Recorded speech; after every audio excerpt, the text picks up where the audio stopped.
Wow! Assalamualaikum everyone! Good morning here in Qatar. So, heto, ililibot ko muna kayo dito sa restaurant kung saan may free buffet.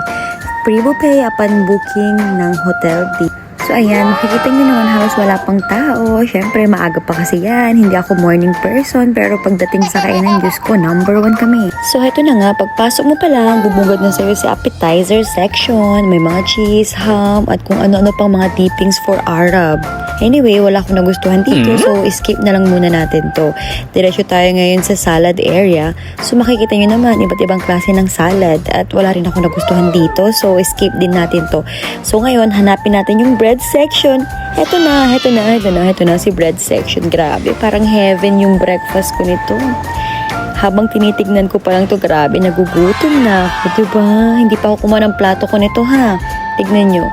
Diba? Mata palang busog na. So, heto na tayo. Punta naman tayo sa dessert area. O, diba? Grabe. Ang sarap sa mata. Grabe. Parang dito pa lang nauumay na ako sa sobrang katamisan ng mga pagkain na to. O, diba? May paleche flan din sila. Arabic style. May mga tart. At kung may makikita rin kayong mga iba't ibang maliliit na donut. Ganun. May rolls ulit. And of course, meron din silang pa-cake, mango cake. At syempre, dahil hindi ito pang Filipino buffet, meron din silang Arabic sweets. So, eto na nga yung mga Arabic sweets nila. Hindi ko alam yung mga pangalan nila. Pero tinikman ko sila. So far, okay naman. Pero, syempre, Filipino pa rin tayo. Hindi natin gusto. So guys, makikita nyo naman na hindi masyadong puno yung dessert area nila. Diba? Ang daming space.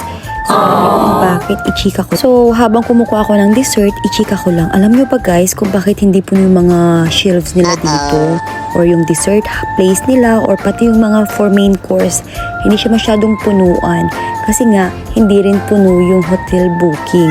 Sa totoo lang guys, dito sa Qatar ngayon, hindi ko nilalahat pero medyo mababa yung economy. Marami nga nawalan ng trabaho ngayon at marami ring company na umaaray. Kasi nga, walang business. Pero yung renta ng bahay, renta ng shop, at mga expenses, ganun pa rin siya kataas. So yun ang pangit sa Qatar ngayon. Medyo down yung business kasi nga yung war nga na nangyari ngayon dito sa Middle East. So yun, lahat apektado, grabe as in lahat. Marami ngayong jobless dito sa Qatar. At yung iba naman may trabaho nga pero hindi naman nakaka-receive ng salary or salary delay. Kasi nga maraming naapektuhang establishment, mga business dito sa Qatar na wala ring business. So yun, damay-damay na, ganun. Pero again, hindi ko nilalahat. May mga business pa rin na ongoing. So I hope talaga matapos na tong crisis dito sa Middle East para back to normal na naman.